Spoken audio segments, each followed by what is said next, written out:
Hello students, good morning all of you. Students, as all of you know that your exercise 6.1 has been finished, and today I will discuss some another concept, that is addition of algebraic expression. So student, you are all know that what is algebraic expression and what is the types of algebraic expression. Okay, so keep in mind this concept. You have to add the algebraic expression with the help of two methods. There are two methods are given. First method is your horizontal method,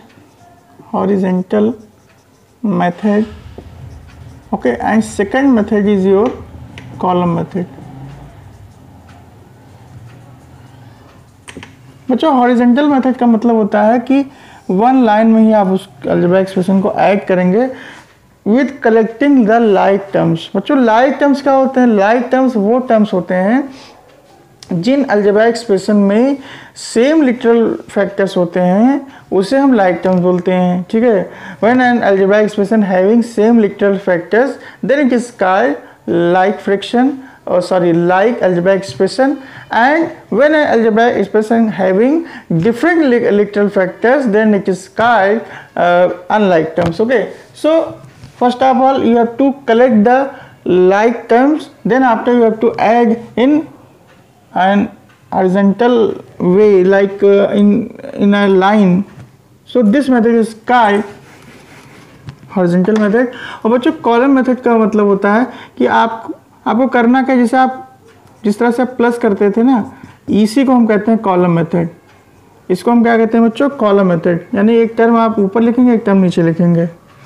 और horizontal method का मतलब होता है बच्चों, जैसे आप इसको plus कर रहे हैं, इस तरह से एक लाइन में लिख रहे हैं, तो अभी रिजल्ट तो आपका सेम ही आएगा ना, क्योंकि जब आप इसको प्लस करेंगे तो कितना आएगा? 80 आएगा। और इसको भी प्लस करेंगे तो भी आपको 80 मिलेगा। तो यही होता है हॉरिजॉन्टल मेथड और ये होता है कॉलम मेथड। हॉरिजॉन्टल मेथड का मतलब वन लाइन में आपको ऐड करके लिखना है आंसर, और कॉलम मेथड में आपको वन बाय वन ऊपर और नीचे जो है दोनों अलजेब्रिक एक्सप्रेशन को इस तरह से लिखना है। ठीक है, so let's start the exercise number 6.2 and in first question you have to add the following. So you have given the algebraic expression like 2a, 7b, 8c, minus 3a, minus 5b and 2c। बच्चों इसमें हम अभी horizontal method use करेंगे, क्योंकि अभी आपको कौन कौन से टर्म मिल रहे हैं बच्चों? मोनोमियल मिल रहा है ना, क्योंकि आपको मालूम है if N algebraic expression having only one term then it is called monomial. Types of algebraic expression मैंने आपको इसके पहले बताया होगा।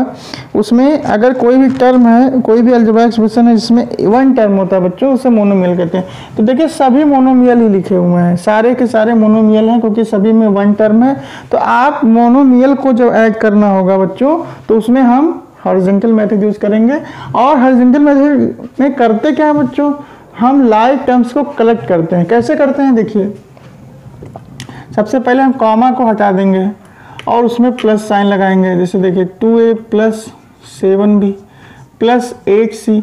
अब बच्चों देखिए यहाँ पर माइनस लिखा हुआ है, ध्यान से देखिएगा माइनस लिखा हुआ है, और कामा को हमें हटाना है। जैसे यहाँ पे देखिए प्लस, कामा हटाया प्लस लगाया, कामा हटाया प्लस लगाया। यहाँ पे जब कामा हटाएंगे तो क्या लगाएंगे?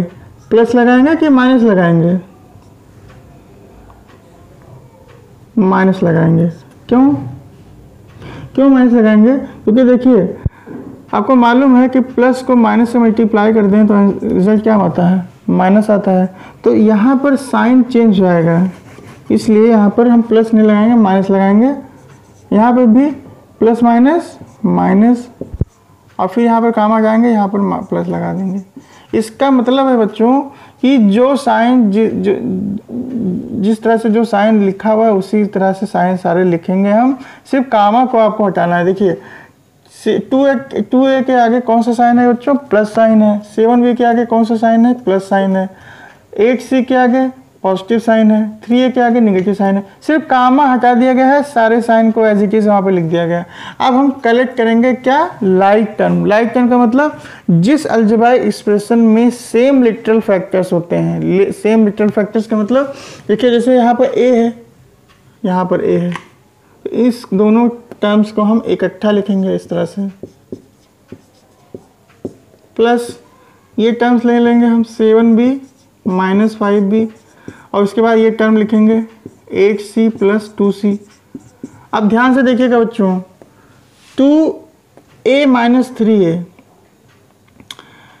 2a माइनस 3a, देखिए अभी मैं इस टर्म को कैसे इसको सॉल्व करना है वो हम बता रहे हैं, बहुत ही एक एक टर्म को सॉल्व करके बता रहे हैं अभी, क्योंकि फर्स्ट क्वेश्चन है इसलिए आपको थोड़ा समझा रहे हैं कि आप समझ लें कि कैसे हम वन टर्म को हम प्लस करेंगे, कैसे माइनस करेंगे। इसमें बच्चों इंटीजर्स कॉन्सेप्ट का यूज़ होगा, इंटीजर्स कॉन्सेप्ट का आप यूज़ करके ही इसको सॉल्व कर सकते हैं। देखिए ध्यान से देखिए, इसमें हम बच्चों a कॉमन ले लेंगे, a को हम बाहर निकाल लेंगे, जैसे यहाँ 2 टाइम्स से लिखा है ना, तो a बाहर निकाल लिया मैंने। ध्यान से देखिएगा क्योंकि अभी आपको इसको समझना है कि ये कैसे इसका रिजल्ट क्या आएगा।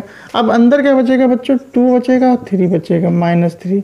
अब 2 माइनस 3 क्या होता है, ध्यान से देखिएगा। 2 माइनस 3 बच्चों एक पॉजिटिव इंटीजर है, एक नेगेटिव इंटीजर है, एक पॉजिटिव इंटीजर है, एक नेगेटिव इंटीजर है, ठीक है।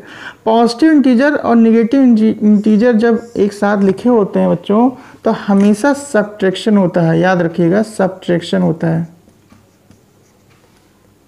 क्या होता है बच्चों, सब्ट्रैक्शन होता है, ठीक है। अब सब्ट्रैक्शन का रूल क्या होता है बच्चों, सब्ट्रैक्शन का रूल यही होता है कि जो स्मॉल नंबर होता है उसको लार्ज नंबर से माइनस किया जाता है, ये तो आप जानते हैं। तो सब्ट्रैक्शन आपको मैंने अभी बताया कि अगर एक पॉजिटिव इंटीजर होगा और एक नेगेटिव इंटीजर होगा तो हमेशा सब्ट्रैक्शन ही होगा, याद रखना हमेशा सब्ट्रैक्शन होगा। और सब्ट्रैक्शन किसका होगा, स्मॉल नंबर को हम लार्ज नंबर से माइनस करेंगे। स्मॉल नंबर बच्चों यहाँ पे क्या है, 2 है, लार्ज नंबर क्या है, 3 है। तो 3 माइनस 2 कितना होता है, 1 होता है, होता है कि नहीं होता है, 3 माइनस 2 1 होता है। लेकिन अब 1 तो हमारा रिजल्ट आ गया, साइन क्या होगा, यहाँ पे ऑपरेटर है ना, ऑपरेटर क्या लिखेंगे, प्लस लिखेंगे कि माइनस लिखेंगे। तो सबसे ज़रूरी क्या है कि अब हमें यहाँ पर टैली करना है कि कौन सा नंबर बड़ा है 2 और 3 में से। तो 3 डेफिनेटली 3 बड़ा है। देखिए हम एक टर्म को इतना डिटेल में बता रहे हैं जिससे आपको समझ में आ जाए। तो यहाँ पर 2 और 3 में से 3 बड़ा है, और 3 बड़ा है इसलिए 3 का ही साइन यहाँ पर लिखा जाएगा, इसलिए -1 लिखा जाएगा। समझ में आया। तो यहाँ पर हम क्या लिखेंगे बच्चों, -1a। जनरली 1 को नहीं लिखा जाता है, वहाँ डायरेक्ट a लिख दिया जाता है, क्योंकि हमें मालूम होता है कि इस नंबर के आगे, इस लिटरल फैक्ट टर्म्स के आगे कोफिशिएंट है 1 अंडरस्टूड होता है बच्चों। 1 हमेशा अंडरस्टूड होता है, लिखा नहीं जाता है, वो हमें पता होता है कि 1 यहाँ पर है, ये अंडरस्टूड होता है। तो यहाँ पर -1a के बजाय -a लिखा जाएगा। तो इतना इस टर्म का जो रिजल्ट आएगा बच्चों -a आएगा। समझ में आ गया होगा आपको, जिस तरह से हमने बताया आपको, ठीक है। फिर नेक्स्ट देखिए, इसमें भी 7b माइनस 5b लिखा हुआ है। b को कॉमन ले लिया मैंने, 2 टाइम्स लिखा था ना, 1 टाइम। अंदर क्या बचेगा बच्चों, 7 बचेगा और -5 बचेगा। ये तो बहुत ही ईजी है, 7 माइनस 5 2 होता है और b हो जाएगा, तो यहाँ पर +2b हो जाएगा। फिर यहाँ पे बच्चों देखिए 8 और c, 8c + 2c लिखा हुआ है। c कॉमन ले लेंगे बच्चों, अंदर क्या बचेगा, 8 बचेगा और 2 बचेगा, 8 2 10 होता है। तो आंसर क्या मिलेगा हमें, 10c। This is the answer. Now we are moving the next question, that is b part is here 7ab, 8bc, 9ac, -6ab, -2bc, -7ac। बच्चों देखिए फर्स्ट सिस्टम में क्या करेंगे बच्चों, सभी कॉमास को रिमूव करके जो जिसका जो साइन है वही इसको लिखे रहेंगे। जैसे देखिए 7ab, यहाँ पर देखिए बच्चों 8bc लिखा है, साइन क्या है बच्चों, देखिए यहाँ पर कोई साइन नहीं है। जब किसी क्वांटिटी के आगे कोई भी साइन नहीं हो, कोई भी ऑपरेटर ना लिखा हो, तो वो बच्चों पॉजिटिव होता है। क्या होता है, पॉजिटिव होता है। तो यहाँ पर क्या लिखेंगे बच्चों, 8 + 8bc + 9ac। अब यहाँ पे बच्चों देखिए माइनस लिखा हुआ है तो हम माइनस लिख देंगे, 6ab - 2bc - 7ac। Next step में क्या करेंगे बच्चों, लाइक टर्म्स को कलेक्ट करेंगे। ए बी यहाँ पर है, ए बी यहाँ पर भी है, इन दोनों टर्म्स को इकट्ठा करेंगे तो क्या लिखेंगे, 7ab - 6ab plus B C यहाँ पर है 8bc - 2bc, यहाँ पर 2bc है। फिर यहाँ पर देखिए AC वाला टर्म इकट्ठा करेंगे, 9ac। You have to collect the like terms, 9ac - 7ac। अब देखिए बच्चों ये तो बहुत इजी है, 7 - 6 1 होता है। मैंने अभी बताया बच्चों 1 अंडरस्टूड होता है, उसको लिखा नहीं जाता है, तो हम डायरेक्ट क्या लिखेंगे, ए बी लिख देंगे। इधर 8 - 2 क्या होगा बच्चों, 6bc हो जाएगा। 9 - 7 क्या हो जाएगा, 2ac हो जाएगा। This is the answer. Let me check the answer is correct or not. बच्चों आपके आंसर शीट में हो सकता है कोई टर्म आगे पीछे लिखा हो, बट आपको ध्यान रखना है कि सभी टर्म्स का साइन अगर आपका मैच हो रहा है तो समझिए आपका आंसर सही है। बस ये हो सकता है कि कोई भी टर्म आगे पीछे लिखा हो सकता है, लेकिन वो सारे टर्म मैच होने चाहिए विद द साइन, तभी आपका आंसर सही माना जाएगा। कोई भी टर्म आगे पीछे अगर लिखा है तो उससे कोई दिक्कत नहीं है, कोई प्रॉब्लम नहीं है, ठीक है। तो 6.2 question number 1, -a + 2b + 10c, this is the correct answer, and here ab + 6bc + 2ac, this is also the correct answer. So student, we are moving the next question. So before moving our next question, pause the video to note it down in your copy or take a screenshot. Now student, we are moving the D part is here. No, this is the C part. This is the C part, 6ab square abc square 5a² bc 4ab² c minus 5abc square minus 5a² bc. So student, first of all you have to remove all the commas and put the sign plus sign, okay. Plus 5a² bc plus 4ab² c minus 5abc² minus 5a² bc minus 4ab² c. So student, again we have to collect the like terms. So here abc² and here abc², so we can write in bracket 6abc² minus 5abc² plus a² bc and here a² bc, 5a² bc minus 5a² bc and here 4ab² c and here minus 4ab² c. So student, here 6 minus 5 1 बचेगा बच्चों, and abc², यहाँ पर 1 understood होगा तो 1 लिखने की जरूरत नहीं है।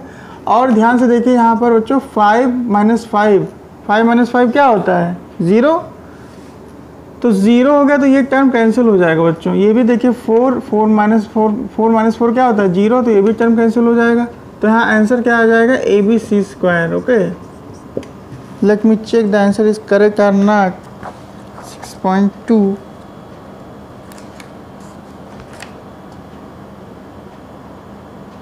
yes, it is correct, okay. So again we are moving the second question, that is simplify. You have to simplify. बच्चों सिंप्लीफाई का मतलब होता है सॉल्व करना है। तो सॉल्व कैसे करेंगे, अभी जो आपने इसको देखा है इस तरह से कैसे हम कर रहे हैं, ठीक इसी तरह से आपको इसमें भी वही कॉन्सेप्ट अप्लाई करना है, सिंप्लीफाई करना है बच्चों। तो देखिए सिर्फ आपको ये ध्यान देना है कि ये कितने स्टेप सॉल्व हो सकता है, यही देखना है इसमें। देखिए प्लस ब्रैकेट को जब हम ओपन करेंगे बच्चों, तो यहाँ पर देखिए 4a, यहाँ पर ब्रैकेट लगा हुआ है, -3a लिखा हुआ है ना। कुछ करना नहीं है आपको मैंने बहुत पहले बताया था कि अगर ब्रैकेट में कोई भी टर्म लिखा होता है, ठीक है, तो इसका मतलब बच्चों देखिए यहाँ पर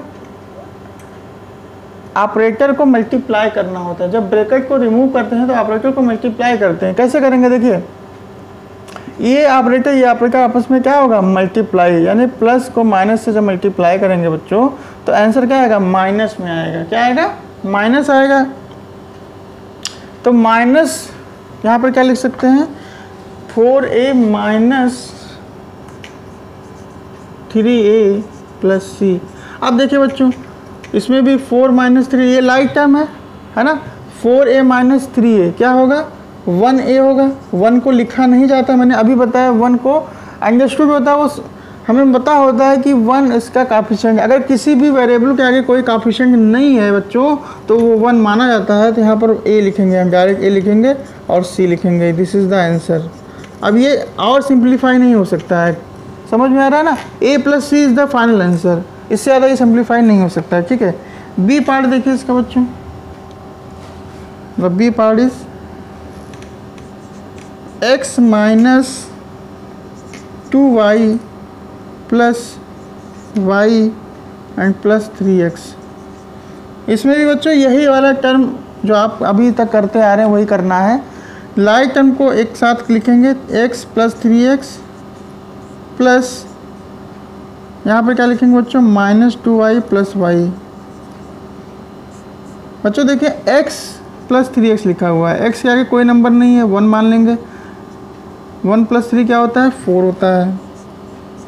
अब देखिए बच्चों माइनस 2y है प्लस y है, y के आगे कोई डिजिट नहीं है, 1 मान लेंगे। माइनस 2 प्लस 1 कितना होगा बच्चों, माइनस 1 होगा। क्यों, क्योंकि मैंने अभी बताया कि एक निगेटिव एक पॉजिटिव हमेशा सब्ट्रैक्शन होता है। 1 निगेटिव इंटीजर 1 पॉजिटिव इंटीजर का हमेशा सब्ट्रैक्शन होता है बच्चों, और जो नंबर पड़ा होता है उसका साइन ले लेते हैं। ठीक है, तो ये सब कॉन्सेप्ट आपको आना चाहिए। इंटीजर का कॉन्सेप्ट आपको मैंने बहुत पहले बताया था, ये सब हम यूज़ कर रहे हैं। तो यहाँ -1 बचेगा, -1 y लिखने से बेहतर है आप यहाँ पे क्या लिखेंगे, y लिखेंगे। This is the final answer. अब ये इसके आगे अब और सिंप्लीफाई नहीं हो सकता है, ये this is the final answer. इसके आगे बच्चों सिंप्लीफाई नहीं हो सकता क्योंकि x और y के वैल्यू नहीं पाएंगे हमारे पास। अब देखिए बच्चों सी पार्ट इसका क्या है, 4x square plus y minus 7 minus 3x square. इसमें भी बच्चों हम लाइक टर्म्स को एक साथ लिखेंगे। पहले क्या लिखेंगे, 4x square minus 3x square एक ब्रैकेट में लिखेंगे, फिर y माइनस 7, क्योंकि इसमें कोई लाइक टर्म है नहीं तो इसको एज इट इज़ यहाँ लिख दिया जाएगा। 4 माइनस 3 क्या होगा बच्चों, 1 होगा। मैंने अभी बताया 1 लिखा नहीं जाता है, उसको अंडरस्टूड माना जाता है। तो ये हो जाएगा -7 is this is the final answer. And D part is 2l square minus 2l plus 4l square minus 5l। इसमें भी बच्चों लाइक टर्म को एक साथ लिखेंगे, 2l square plus 4l square and plus minus 2l minus 5l। बच्चों देखिए 2 plus 4 6l square हो जाएगा। और मैंने अभी बताया कि 2 निगेटिव जब एक साथ लिखे होते हैं बच्चों, देखिए सबसे पहले l कॉमन ले लीजिए, अंदर क्या बचेगा बच्चों, -2 बचेगा, -5 बचेगा। 2 निगेटिव इंटीजर होता है बच्चों हमेशा प्लस होता है, 2 निगेटिव हमेशा प्लस होते हैं यानी ऐड होते हैं। तो ऐड करेंगे तो 2 और 5 का एडिशन क्या होगा, 7, और साइन किसका आएगा बच्चों, माइनस का आएगा। ठीक है, यही सब छोटे छोटे कॉन्सेप्ट हैं जो आपको अपने माइंड में रखने हैं, क्योंकि ये जो इंटीजर्स के कॉन्सेप्ट होते हैं बच्चों यही यूज़ हो रहा है। ठीक है, तो -2 -5 -7 हो जाएगा and this is the final answer. So students, I hope you are all understand how can we add the algebraic expression with the help of horizontal method with collecting the like terms and using the concept of integers also, because integer is the main part in these all these steps we are applying the integers concept also. Okay, so student you have to you have to solve the remaining part of this question number 1 and 2 by yourself, but before watching all the steps very carefully. Okay, and In next video, I will solve the question number 3 and 4 with the help of column method. So till then, thank you very much for being with us.